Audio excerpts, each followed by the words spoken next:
Vejamos agora uma questão que aborda botânica do Enem de 2012. A questão se inicia com um pequeno texto. Muitas espécies de plantas lenhosas são encontradas no Cerrado brasileiro. Para sobrevivência nas condições de longos períodos de seca e queimadas periódicas próprias desse ecossistema, essas plantas desenvolveram estruturas muito peculiares. As estruturas adaptativas mais apropriadas para a sobrevivência desse grupo de plantas nas condições ambientais do referido ecossistema são: alternativa A, cascas finas e sem sulcos ou fendas. B, caules estreitos e retilíneos. C, folhas estreitas e membranosas. Letra D, gemas apicais com densa pilosidade.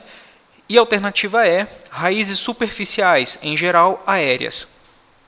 Vamos, antes de tudo, relembrar um pouco a respeito desse bioma.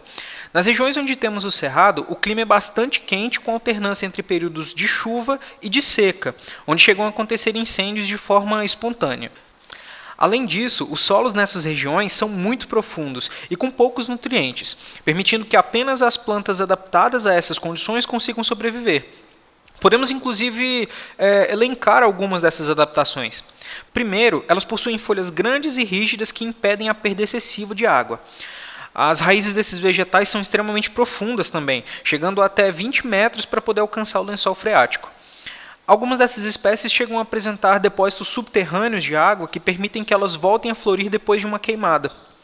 E o tronco das árvores lenhosas, em geral, possuem cascos com cortiça bastante grossa, com várias fendas e sulcos, e as gemas apicais de muitas espécies são protegidas por tricomas, que são uma espécie de pelos das plantas. Essas adaptações fornecem proteção para a planta contra eventuais incêndios que possam acontecer. E, tendo esse conhecimento em vista, vamos ver então qual é a alternativa correta. A alternativa A diz que as estruturas adaptativas mais apropriadas são cascas finas e sem sulcos ou fendas. E isso não é verdade, já que plantas nessas condições não sobreviveriam às queimadas espontâneas que acontecem nesse ecossistema. Essa opção, então, está errada. A alternativa B diz que são caules estreitos e retilíneos. E essa afirmativa também está incorreta, já que uma das características mais marcantes das árvores desse ecossistema são justamente seus caules retorcidos. Essa configuração dos caules acontece pela combinação de um solo tóxico e pobre em nutrientes, a ocorrência de incêndio e as alterações bruscas dos climas nas diversas estações. Todos esses fatores impedem o crescimento e desenvolvimento dessas plantas. A alternativa C diz que são folhas estreitas e membranosas. As plantas do Cerrado possuem diversas adaptações contra a perda de umidade, e as principais estão justamente nas folhas. Como vimos anteriormente, normalmente uma planta desse ecossistema tem folhas grossas e coriáceas, ou seja, são bastante duras, são bastante espessas também. Isso acontece pela presença de uma camada extra de células que, por um lado, impedem a saída de água, mas, por outro, deixam a folha mais rígida. Sendo assim, essa alternativa também está errada. A opção D diz que são gemas apicais com densa pilosidade. E essa afirmativa está correta. Muitas espécies do Cerrado possuem tricomas em toda a sua extensão e de forma ainda mais densa em suas gemas. E essa adaptação possui duas funções.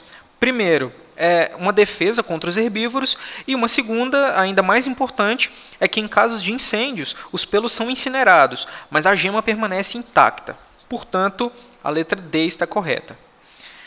Por fim, a letra E diz que as estruturas adaptativas mais apropriadas são as raízes superficiais e, em geral, aéreas. E, bem, essa é mais uma alternativa incorreta.